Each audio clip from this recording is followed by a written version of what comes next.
Hello, everyone. My name is Optimus Prime, and I am joined, as always, by my beautiful, wonderful, amazing co-host, the fantastic Primetime Moff. And whether you're watching us or indeed listening to us, we welcome you to our weekly show, Transformers 84 to 24, 40 years of rolling out. A show that in the 40th year of the Transformers, we look back and delve into the vast history of the brand. If you're new to the show, we'll be covering each year of the franchise in its own weekly episode with special episodes throughout the year. So please sit back, relax, subscribe, and turn on your notifications and ensure you do not miss anything in this incredible journey. Hey, Moff, how you doing? I'm very well, and I am very excited about talking about 1996. It's I am, exciting. or as I should say, yes. I don't do the accent, but yeah. Oh, No. I'm so excited. Cheers. Um, so yes, let's not beat around the bush. G2 has ended, G1 has ended. It is now the rise of the beasts. So 1980, Oh, wait a minute, wait a minute. wait, sorry. Beast Wars is G1. No, Yeah, I'm well, kidding. monkey not truck. So 1996 was, of course, the first year of Beast Wars. A little bit of fun information if you don't know it already, but basically Hasbro spent a couple of years messing around with G2, and the sales were plummeting, and they didn't really know what to do with the brand, but they knew that it needed some reinvigoration. So basically, they just recently had ended up purchasing another toy company by the name of Kenner, who you may remember of making mask figures and the Star Wars figures and all of that stuff that we played with when we were kids. But they handed off Beast Wars to Kenner. Even though it's all part of the same company, the Kenner sort of arm was separate. So they basically got the Transformers idea and franchise and got to roll with it. No pun intended. Um, Mhm. so rather than going for what was robots in disguise and the trucks and the guns and the tanks and the vehicle modes and the other weirdness that came along, they instead went for animals. And they completely changed everything about the franchise. They uh, uh, took realistic looking animal alt modes with robotic bodies, and yeah, that was that. Um, what do you think of Beast Wars, Mr. Moff? So I'll give you my first original impression, right? Because I do love it now. I do love it now. I very much love it now. But I remember seeing it on the shelves and not being impressed and being like, this is not. And I've said this. There'll be other points to the franchise I feel the same, where it's this is not what I want. I want, what is now G1. So at the very beginning, I didn't have an attraction to it. I didn't want to watch the show. I didn't jump on the figures at the very beginning and didn't think it was going to be a toy line that I could enjoy. It's 96, I was 16 years old. I wasn't really picking up toys. It wasn't probably until, we're going to we'll talk about 97 next week, but 97 is when I picked it up. But oh boy, was I wrong. The show is outstanding. And the toys are so much fun. And I'm looking forward to delving right into it this week. um, yeah, I remember first seeing him in the shops and thinking that it wasn't something I was really going to get into. Um, but they were Transformers, but it was not Transformers. They looked kind of funny. The whole we'll talk about it more when we get into the toys, but the whole sort of idea of the transform with the mutant mask and all of that was a big thing in the first season.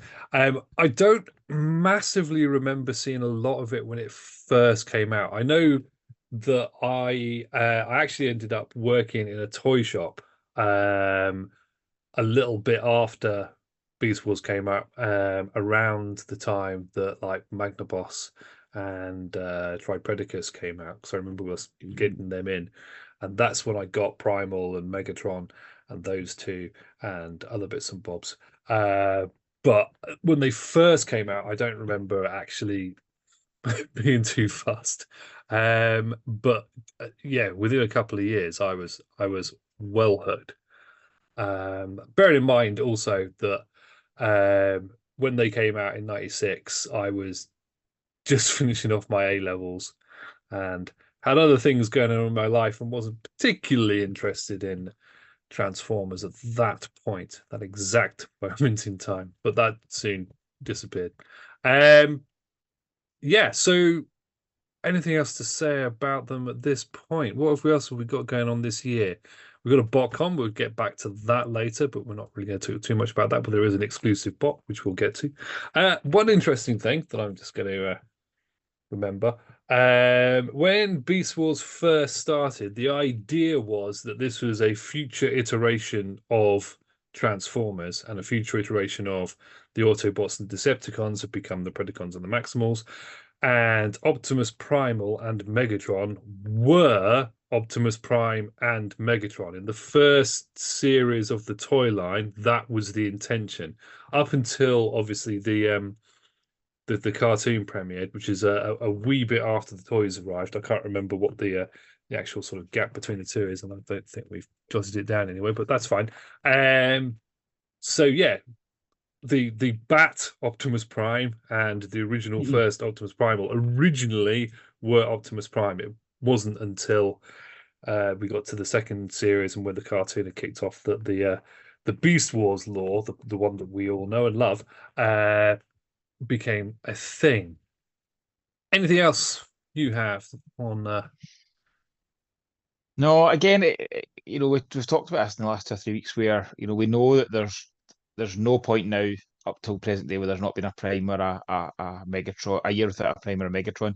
But it is interesting that in this year there's two versions of both of them, as you say. You've got your what we come to love as Primal and Megatron and the Gorilla and the T-Rex.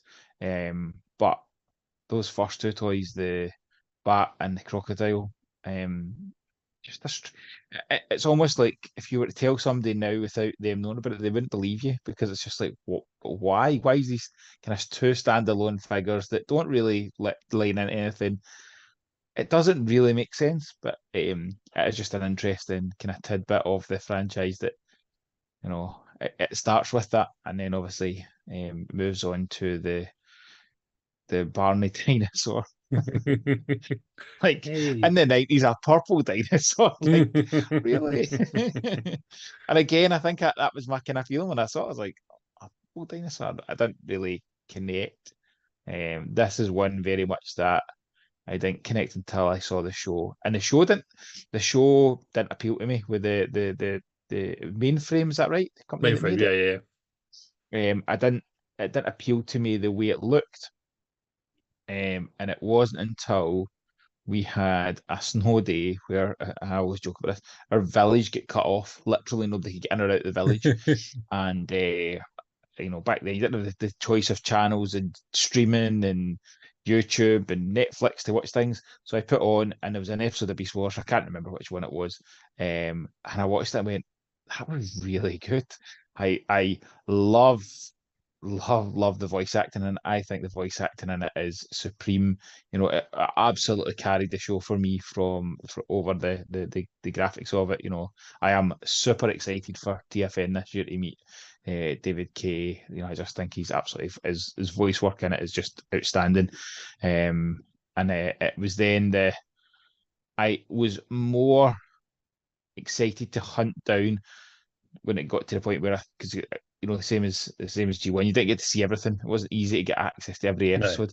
I was more excited to try and hunt down the episodes I was missing of Beast Wars than I think I ever had been with G1, because it felt like story. Like there was proper story in it, and it gets, we'll get through the next few years. We'll talk about some of the really hard hitting episodes that I think stand up to this day for storytelling. Yeah. There are goofy bits. There are goofy bits that are just fun. And it just, I think the core cast, instead of like all of our cartoons we grew up with were adverts for toys, where it was like, Mm. this week let's introduce Bob the gorilla, and then next week let's introduce Ted, the flying saucer, and it just felt like every week they're trying to introduce something. Beast Wars didn't feel like that. Characters did obviously get introduced, but there was far more toys. If you think about it, the toy line had far more toys than there was characters in the show. They didn't really do the same as your He-Mans and your original Transformers or G.I. Joe, where it's like, let's just add them in. It built the characters. It built the connections between them. You could see real growth in the characters. Dinobot will always be that perfect character of what a story arc he had from the very beginning. But you see that in Rat Trap, you see it in Rhinox, you see all of them develop. So yeah, it was a very different feel, but I think it's good that it was so different. It set a stall that going forward, the cartoon never had to be lavished to G1. It could start to do things slightly different. A lot of them have been a lot more G1-ish than Beast Wars by miles, but well, Beast Wars has its G1 moment, let's be honest. But yeah, it's just the storytelling, the characters. Oh, yeah, I have a lot of time for the Beast Wars cartoon. I don't think, like you, I don't think I fell in love with it immediately. I remember watching the first couple of episodes and then thinking meh, and then going back to it much later. But yeah, I think the fact that there was an ongoing narrative and they've set up a perfect mechanism right on the first episode to have a core team for each side of a few characters, so those characters could be developed and have proper tangible characters and characterizations within the show. Whereas with G1 you had what, 15 Autobots and a smattering of Decepticons that depended on what frame it was, there was multiple Seekers or not multiple Seekers. And some of them barely had characters. And then, as you say, every other episode was, oh, look, it's Beachcomber, and here's Cosmos, and here's the Dinobots. And, it sort of went like that. Beast Wars set up a mechanism for that immediately so that they could introduce new characters really easily with the status pods. Very clever, actually, forward thinking. It was amazing because it meant that even though you had this core group of characters, they could expand them out, not infinitely, but as the lines progressed, you had a reason for these new characters arriving. Especially with the conceit of the show that they've traveled back in time, and they're not going to travel back in time and suddenly meet a whole bunch of new Maximals on the planet, or no more are just going to come suddenly through a time portal or something. They established that nicely straight on, and also the fact that the characters, again, in the show, you have your character tropes. You have your hot-headed, young, brash, good guy character who's your Bumblebee or your Hot Rod in Cheetor, and you had your sort of Ironhide Ratchet kind of hybrid in Rhinox, and obviously Primal is Prime and whatever else. But yeah, it just so much was crammed in character-wise and story-wise into those first few episodes. Yeah, even though I didn't get hooked immediately, when I went back to it, I was like, oh, this is actually awesome. Yes, the animation takes a little bit of getting used to if you go back to it now. But at the time, that was pretty much cutting edge stuff. Mainframe had just come off the back of Reboot, which was blindingly the most cutting edge cartoon out at the same time at that time. I mean, bearing in mind that Reboot came out around about the same time that like X-Men the animated show and all the Marvel shows of the 90s and stuff like that, when they were coming out, you had Reboot that was this computer generated madness that looked absolutely amazing. It doesn't hold up.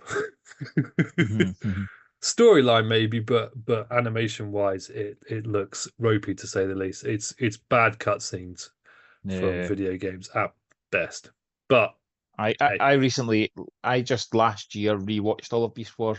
There was a YouTube channel that has been pulled, which is a shame. I'm hoping it reappears at some point, and I'm going to make sure I rip the copies. But they had a 4K upscaled version of Beast Wars, and it looked fantastic. The vast majority of the Beast Wars I first watched were on dodgy Korean VCDs, that I got when I seriously completed. I managed to get these VCDs with them all and went back and watched them all.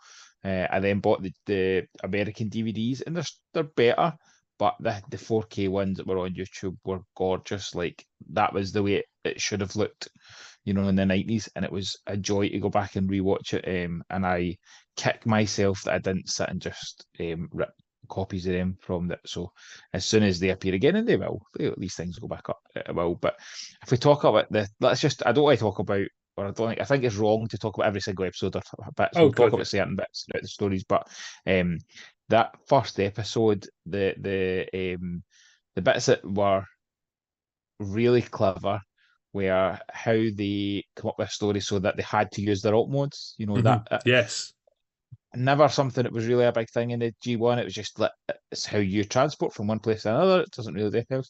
So that was clever. I think the Dinobot starting off at the very beginning of Dinobot trying to take over for Megatron, then nope, I'll take over for Optimus, but Optimus doing the Optimus type thing and not mm. letting him. It was so well. It started off so well and had a real good right. Okay, we're going to set our solid of what we're going to create these characters, and I think that when you then watch it back, knowing the full story, it's even more powerful seeing the kind of Dinobot saga. Yeah, yeah, no, definitely. As I said before, the characters in it are really good, really well defined, really fleshed out. And you've got Optimus Primal, who's named after Optimus Prime, but is like a little unconfident in his leadership, but also is honest and noble and straight-laced, but very caring. He cares about the people under his command. Yeah, it was a really, really awesome take on Optimus. Not that I'm biased. But again, all the other characters, I found Rat Trap really, really annoying to start off with because that's kind of the character he is. He is, for lack of a better analogy, the wheelie of Beast Wars, to the point that he does actually get wheels in one of his alt modes later. But Oh, I can't wait to talk about them. oh yeah, that's a whole nother story. But it was brilliant. But yeah, we won't talk about every episode because otherwise we could be here for hours, and we haven't even touched on the toys. No. Shall we touch on the toys? Yes, please. Okay, right. Now this bit will probably be edited out in the audio version because I had to remember to edit this bit out in the audio version for the last episode. But this is where I'm going to share my screen, and hopefully this will work. If it doesn't work, well, I'm sure you'll appear. Yep, it does. Yep. hey, Bonza. Okay, well, we'll keep that going. Right, so hopefully I can still skip between these. But you had various classes of figure. So I think they had classes in previous, but because there's no sublines, this is just all Beast Wars. You didn't have in G2, like in the last year of G2, you had about 5 different sublines within Transformers for the different classes and everything else. But this is just different size classes within the one theme. So you have your basic class. Now, the really fun thing about these figures was not only do they look pretty awesome in beast mode, they also look pretty awesome in robot mode. And it's the first time that you had Transformers that were really quite posable. They were like action figures. Yeah. There's Yeah, two. I've got two on my desk just now just because of that, because thinking Yeah, actually as we're prepping for this, and it's impressive. yeah, they're really posable. They have ball joints for the most part. You can get fairly decent poses out of them. And also in this particular class, they had like an automorph feature. Yeah, yeah. So pretty much all of them, you pulled the tail or whatever, and the shell sort of split apart, and the robot was inside, and you sort of unfold his legs or what have you, to have your figure. And then they're opposable and fun. The downside to that is obviously they're very very shell formery. They basically had their alt modes on their backs for the most part. Some of them, like Rat Trap, his mouse head sort of pulls forwards, but you still have his mouse arms all sort of sticking out the Yeah. side like this.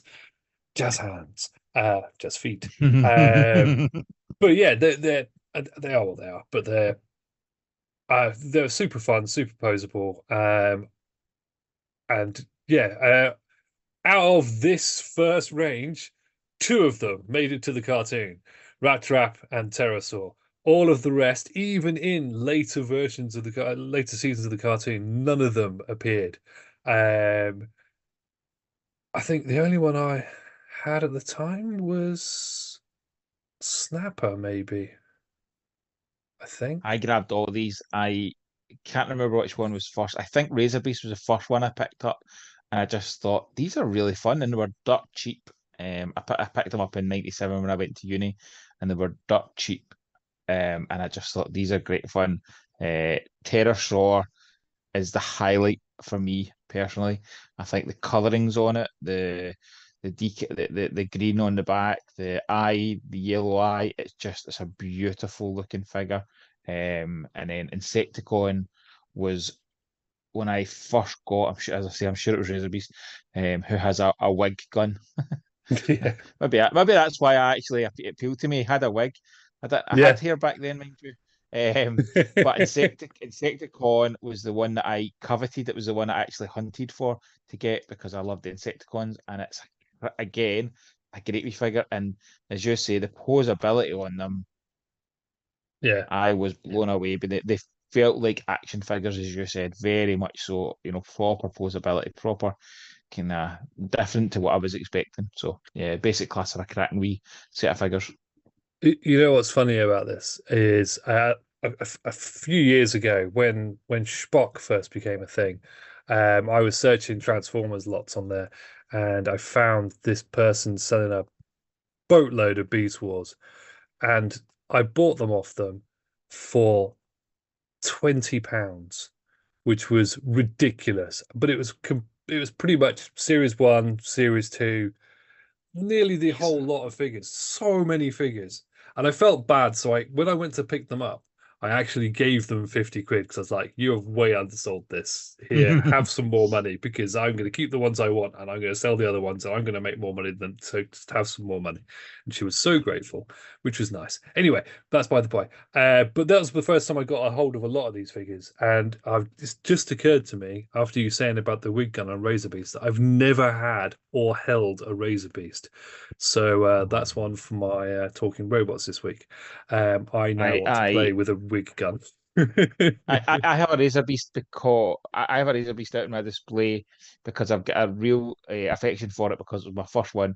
But the triple takeover talk about Man and Pig, and that is essentially what Razor Beast is Man and Pig, and it just every time I Man hear in it, it pink. makes me smile. Nice. So my enjoyment of the figure from it originally being what it was, has been but they're all fantastic figures. Um, I didn't really do the rest of the figures, but I got all the basic class because they were cheap for a uni student to pick up some cheap toys. I was a very happy chappy getting these.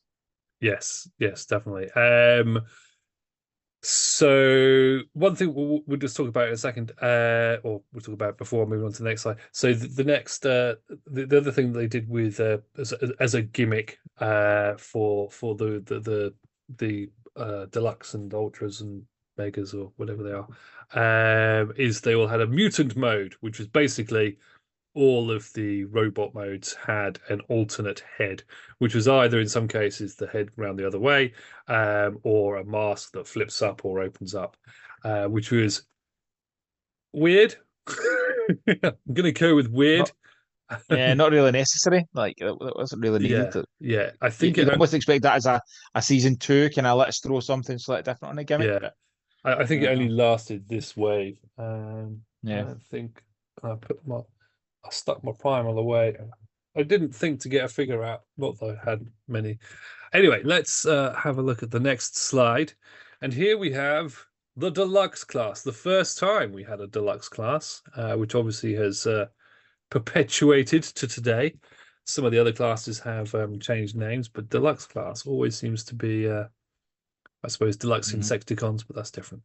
Anyway, so very quickly, we have Black Arachnia that I didn't know existed as a toy for many, many years. Again, they went with the the G2 pattern of let's just do a load of repaints in a single wave that have absolutely no differentiation between them except for the colors. So Black Arachnia and Tarantulas were obviously the same mold. Um, and that's fine. Black Arachnia, the toy, bared so little relation to her Yeah. cartoon counterpart. It was almost completely different characters. Buzzsaw and Waspinator, obviously exactly the same, although I completely forgot Buzzsaw even existed until I saw this picture. Cheetor and Tigatron, again, same in every single way, although in the show and in later iterations of the toy, Tigatron is massive compared to Yeah. Cheetor, just like how Cheetor is small compared to a tiger. Good old Dinobot, which is to this day a fantastic figure, even though his legs become gigantic boobs, and that's weird. Jetstorm, who? Oh, sorry. I've gone too far. How do I go back? I've ruined it. Previous, previous. There we go. Because a thing popped up. Technical difficulties. We'll cut that out. Jetstorm, who I never really played with, but he was cool. Wolfang is amazing because he fires missiles from his chest and is a dog. So that's nice. Rhinox is, I think, which I'll come to in a minute, but I think my absolute favorite of the line. He's just a big, chunky chunksome. He's got a Gatling gun that also has maces attached to it and a sword that his tail, and his face splits apart, and he's just awesome. Yeah, so that's the deluxe. We've waffled too much. Have you noticed? As always. Always. It's going to be the risk with these coming Oh, ones, especially. most definitely. Yeah, we're going to struggle. Okay, let's just very quickly skip through the Mega Class. So we've got Polar Claw, who's a polar bear that turns into a robot that fires a bat out of his arm. We have Scorponok, who turns into a robot that fires a bee. He's got a bee in his hand because reasons. Both amazing figures. Again, they get a bit gimmicky at this point because, Yep. you know, toys that transform into robots is not enough and never has been for Transformers, not since the very first line. There always has to be an additional gimmick. So Polar Claw not only fires a bat, he also has a claw that does that exactly once. And then you can never get it to quite ping back in the way that it did originally.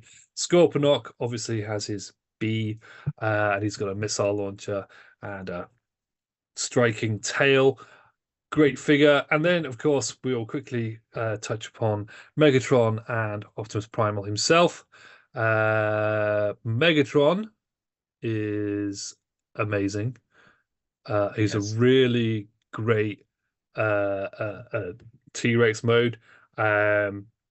Touches upon sort of the Jurassic Park aesthetic of uh, being long ways, whereas well, how T-Rexes would have been, rather than the Yeah. Grimlock standing up Godzilla kind of almost fat T-Rex. He has missiles that fire out of his hips, and a water squirter in his mouth because Always forget about the water squitter. the only issue I have with that toy is the tail claw. It's like they spent so Yeah. long designing him and making him this really, really cool figure, and then they're like, "What are we going to do with this? Oh, we'll just turn half his tail into a claw so he can go grabby, grabby." Uh, Yeah.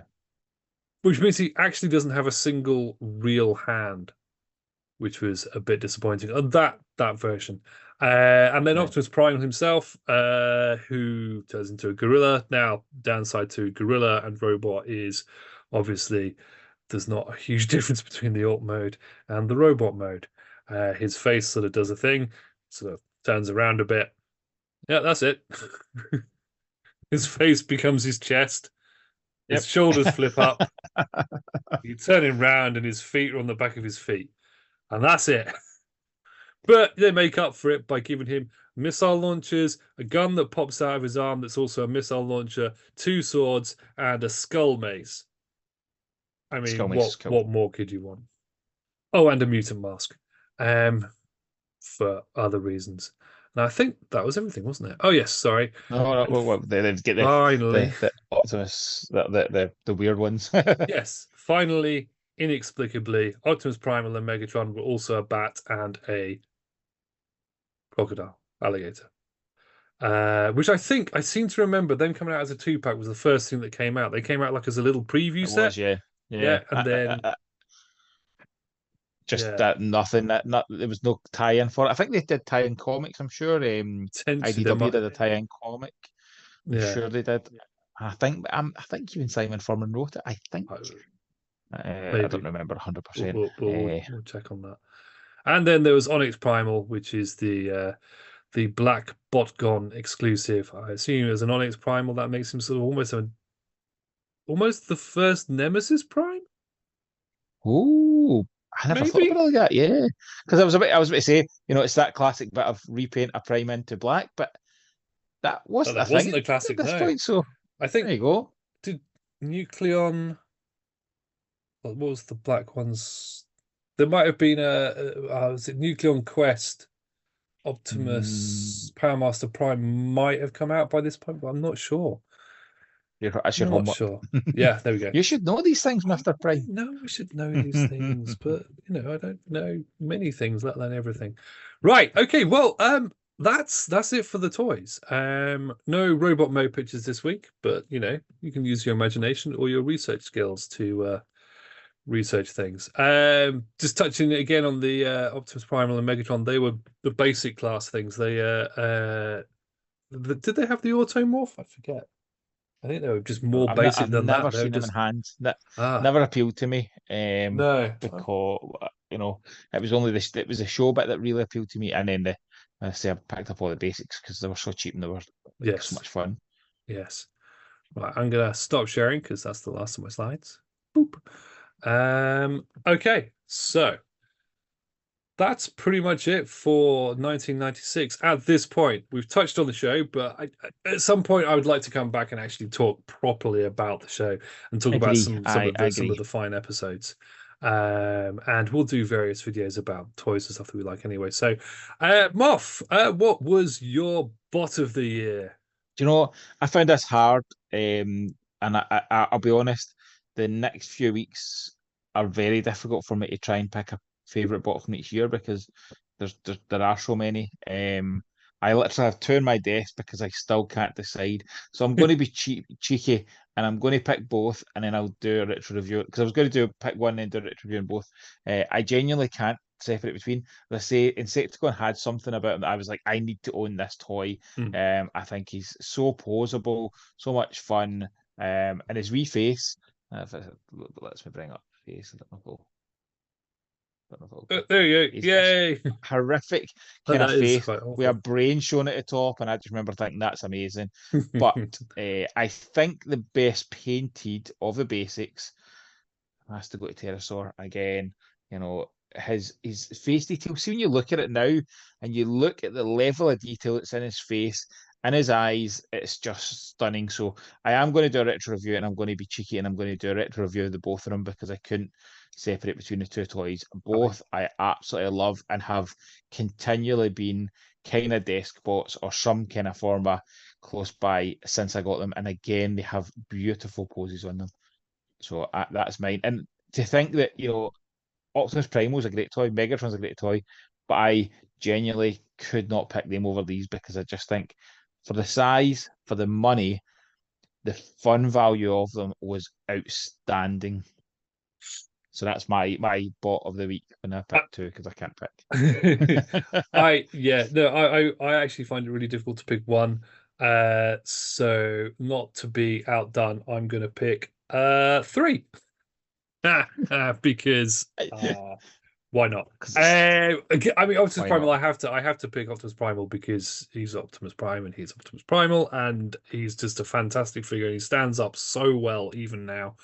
Such a awesome mold, such a great posable figure. Although he does, I forgot about one of his gimmicks, the spinny arm gimmick that he also has, where you pull the Yes, thing on oh, his man, back, which means you have to forgot lock his about arms into place. Anyway, that. so him and Megatron, I love them both equally.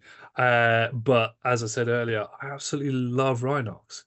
I don't have a Rhinox Great toy. anymore, which is actually quite disappointing. I might have to pick one up. But I think I'm going to do a retro review of Optimus Primal and Megatron, either as separate or together I think that's great, and this I week. think for our viewers and our listeners, expect additional content over the next 2 or 3 weeks as we go through Beast Wars. I genuinely, it is absolutely one of my highlights of all the series, of all the toys. I love it, so expect more from us. So no apologies needed, Simon, if you decide to do too. No, that's all good. Right, okay. We're gonna have to wrap this up because our free Zooms actually is about to end. Haha. So goodbye. Have a wonderful time, and we will see you very soon for 1997. Goodbye from myself, and goodbye from the lovely Moff. Goodbye, all. See you soon. Like and subscribe.